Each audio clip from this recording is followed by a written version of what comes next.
You are sitting in a meeting right now, or scrolling your phone, or half listening to someone talk about their week. And at some point today, you will use a sentence that makes no literal sense at all, and nobody will blink.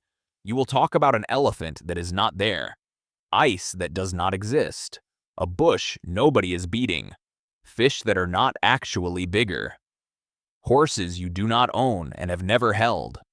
These are idioms, phrases so worn into your brain that you stopped noticing how bizarre they actually are. So what if, just for the next 5 minutes, you took every one of them completely literally? Start with the elephant in the room. This phrase describes an obvious problem everyone notices but nobody mentions. Now picture it for real. An actual elephant, 6 tons of it, standing in your living room. Its trunk knocks over a lamp.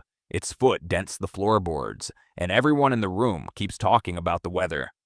Psychologists call this kind of silence the undiscussable, a term coined by organizational researcher Chris Argyris. He found that the more capable a group is, the better they often are at rooting around the obvious problem rather than naming it. If there were an actual elephant breathing on your neck during a dinner party, the social contortion required to ignore it would be extraordinary. You would need to raise your voice over its trumpeting. You would need to step around droppings on your way to the kitchen. The absurdity of literally ignoring an elephant makes visible just how much energy we already spend ignoring the metaphorical ones. Now picture walking on thin ice. This phrase means taking a risky action that could collapse at any moment.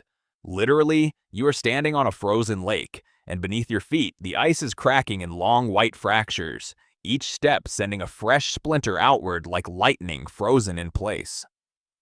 Here is the strange part. The phrase exists because humans evolved with a finely tuned threat detection system. A 2007 study on risk perception found that the human brain processes physical danger and social danger through overlapping neural pathways. When you say a relationship is on thin ice, your nervous system genuinely activates some of the same circuitry it would if you were actually standing over freezing water. Your shoulders tense, your breathing shortens. The metaphor borrows directly from a primal literal fear, the fear of the ground giving way beneath you. Next, beating around the bush. This means avoiding the main point of a conversation by talking around it instead of through it. Literally, picture someone standing beside a thick green shrub, repeatedly hitting it with a stick, while the thing they are actually looking for, a bird, a ball, the truth, sits untouched in the middle of it. The phrase has surprisingly literal origins. In medieval hunting parties, beaters were hired specifically to strike bushes and flush game out into the open for the actual hunters.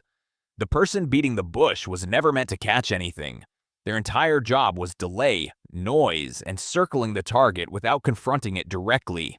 When you beat around the bush today in a hard conversation, you are unconsciously recreating an old hunting technique, making noise around the issue instead of walking directly into it.